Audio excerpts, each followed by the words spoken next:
күйеуімнен 30 миллионды жасырып жүрдім ғой. Не үшін қарызға кірдіңіз? Әдемі өмір сүріп жатқан сияқты түрік көрсету үшін өтірік айтасың.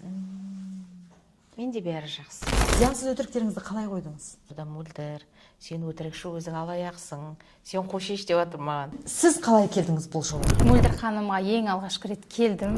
Өзі әлі айтады ғой, сен ол кезде келгенде тірі өлік дейді ғой. Не мәселе болды бұл жерде? Не үшін тасып жүрсіз? Ол кісі өте қызғаншақ болды. Өзімнің қалауымды айта алған жоқпын. Армысыздар. Бұл өмірді жаңа қырынан көруге ықпал ететін, жігерлендіретін бәрі мүмкін подкастының кезекті шығарылымы. Сіздермен бірге Шолпан Абатқызы, жалпы біз әр түрлі тақырыптарды бәрі мүмкін подкастында қозғап жүрміз. Бүгінгі біздің тақырыбымыз өте қызықты. Бұл адам психикасы, энергиясы және дене тілінің тылсымы туралы. Жалпы бәріміз білеміз, белгілі бір өмірде мәселе болмай жатса, шешімін таппай жатса, кез келген психологқа барсаңыз айтады, бұл ішкі блоктан дейді. Ал ол ішкі блокты қалай табамыз, қалай жұмыс жасаймыз? Осы туралы біз бүгінгі бәрі мүмкін подкастында айтатын боламыз. Бүгінгі біздің студиямыздың қонағы, облыстағы белгілі мықты МБ академиясының негізін қалаушы,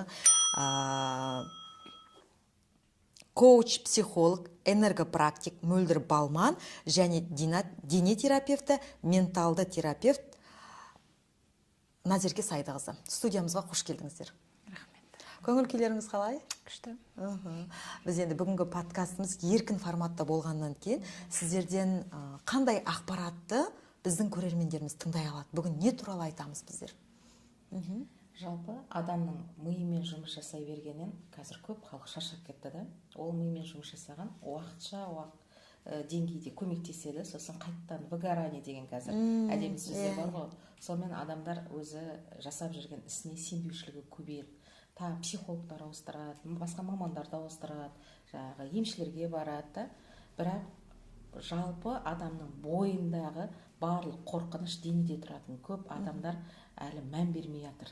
Ойлайды, сананы ашу керек деп. Сана қай кезде ашылады? Жүрек ашылғанда ашылады. Жүректің ашылуына денедегі қысымдарды босату керек. Денедегі қысымдар қайдан пайда болады? Ол кішкентай кезімізде ұят болады, не істеп жатырсың, сен дұрыс істемедің, сен олай айтпа, қыз балаға күлме қатты, да? Аяғыңды өйтіп істеме, былай жатпа, былай тұрма, көп қысымдардың кесірінен бізде өзіміздің не істегіміз келетінін ұмытып қалдық. Дене қысылған сайын. Сосын бізде енді қазақта жаңағы кінәлай береміз ғой. Иә. Сен дұрыс істемедің деп. Ол кінәлі сезім